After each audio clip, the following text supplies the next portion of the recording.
ఆయన ఆర్మూరు పట్టణం మామిడిపల్లి కాలనీలో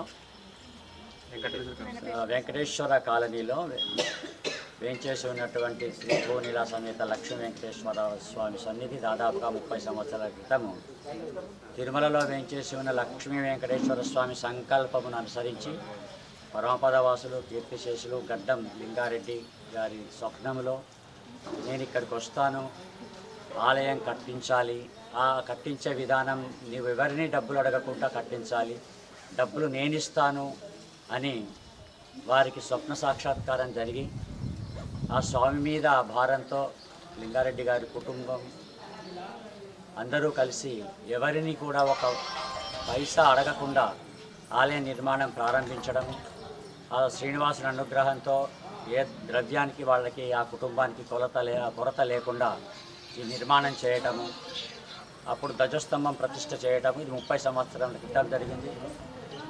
గడ్డం లింగారెడ్డి గారు మనకి బ్రహ్మ సంహితలో ఒక ఉదాహరణ అంటే ఒక చక్కటి విషయం తెలియచేశాడు. బ్రహ్మ సంవాదం, బ్రహ్మ నోటి గుంటే ఒక మాట వచ్చింది.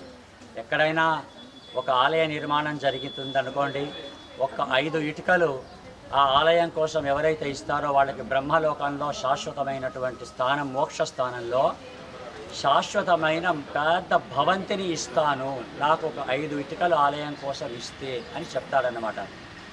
లింగారెడ్డి గారు వారి కుటుంబం 30 ఏళ్ల క్రితం కట్టినప్పుడు ఎవరెవరు శ్రమదానం చేశారో, వస్తుదానం చేశారో, నీవు దానం చేస్తాను అన్నప్పుడు ఎవరు గుడి కట్టరు, నీవు దానం చేస్తాను అంటే ఎవరు ధ్వజస్తంభం పెట్టరు. అది పెడుతున్నప్పుడు, ఆ కార్యక్రమం జరుగుతున్నప్పుడు సహకరించిన వాళ్ళకి అంత గొప్ప ఫలితం ఉంటుంది.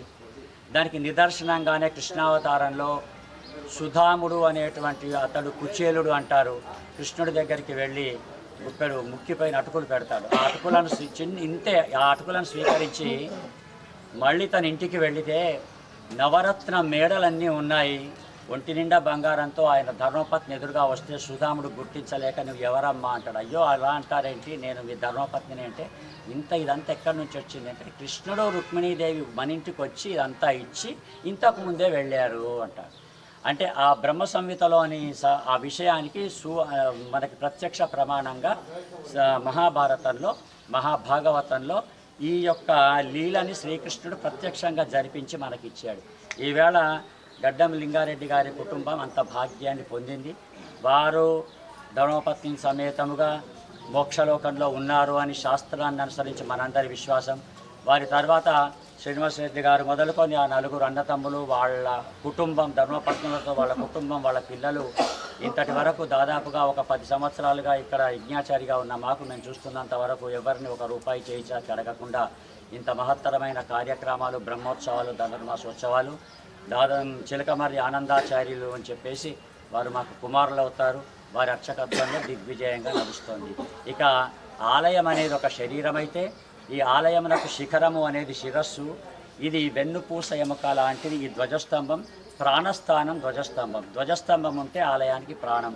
అక్కడే తీర్థ ప్రసాదాలు తీసుకునేటువంటి యోగ్యత ఉంటుంది. కనుక ఏదో ఇప్పుడు ప్రకృతి ధర్మాలు ఉంటాయి, అది కర్రతో పెట్టాము, ఏ కర్ర అయినా చెదలు పట్టడం, పుచ్చిపోవడం సహజమే, ఇవి ఎప్పుడు జరుగుతుంటాయి. తిరుపతిలో కూడా ఒక 10 ఏళ్ల కింద కొత్త ధ్వజస్తంభం పెట్టారు, ఎక్కడైనా జరుగుతుంటుంది. అలాగే ఇక్కడ 30 సంవత్సరాల తర్వాత పాతది ధ్వజస్తంభం ఏదుందో అది చెదలు పట్టడం జరిగినప్పుడు ఇక మళ్ళీ అలా జరగకూడదు, ముందు ఎవరికి కూడా ఇలాంటి మళ్ళీ ఇబ్బందులు కలగకూడదు అని ఇక చెదలు లాంటి సమస్యలు, జీర్ణ అనేది ఏ సమస్య లేకుండా ఏక శిలా ధ్వజస్తంభాన్ని గడ్డం లింగారెడ్డి గారి వారసులైనటువంటి వారి 4 కుమారులు, కోడళ్ళు, వాళ్ళ మనవరాళ్ళు అందరూ కలిసి ఈ కార్యక్రమాన్ని పెట్టుకొని ఈవేళ ఏకశిలా ధ్వజస్తంభ నిర్మాణం, దానికి 3 రోజులుగా మేము చేయవలసినటువంటి అధివాసాలు, తత్వహోమాలు, ప్రాణప్రతిష్ఠ అన్నీ చేసి పాత ధ్వజస్తంభంలో ఉన్న కళలను కూడా, తత్వాలను కూడా ఇందులో ఆ కుంభం ద్వారా ప్రోక్షణ చేసి ఆవాహన చేయడం జరిగింది. ఈవేళ సజీవమైనటువంటి ధ్వజము, ఆ ధ్వజమును కనీసంగా ఒక 1000 సంవత్సరముల పాటు గడ్డం లింగారెడ్డి గారి కీర్తి, వారి 4 పిల్లల 4 కుటుంబముల కీర్తి, మనమల తరతరాలుగా కీర్తిని ప్రకటించేటువంటి విజయస్తంభమై 1000 ఏండ్లు అది ఆ ధ్వజస్తంభం నిలిచి ఉండాలని ఆ వెంకటేశ్వరుని ప్రార్థిస్తూ ఇక్కడికి వచ్చి మంగళాశాసనం చేసినటువంటి శ్రీ శ్రీ త్రిదండి శ్రీమన్నారాయణ రామానుజ చిన్నజీరు స్వామి మంగళాశాసనాలు ఇవాళ గడ్డం లింగారెడ్డి గారి కుటుంబం పైన మనందరిపైన ఉన్నాయని భావిస్తూ మనందరికీ కూడా చిన్నజీరు స్వామి గారి మంగళాశాసనములను నేను ప్రార్థన చేస్తూ ఇది 1000 సంవత్సరములు స్థిరంగా ఉండుగాక. జై శ్రీమన్నారాయణ.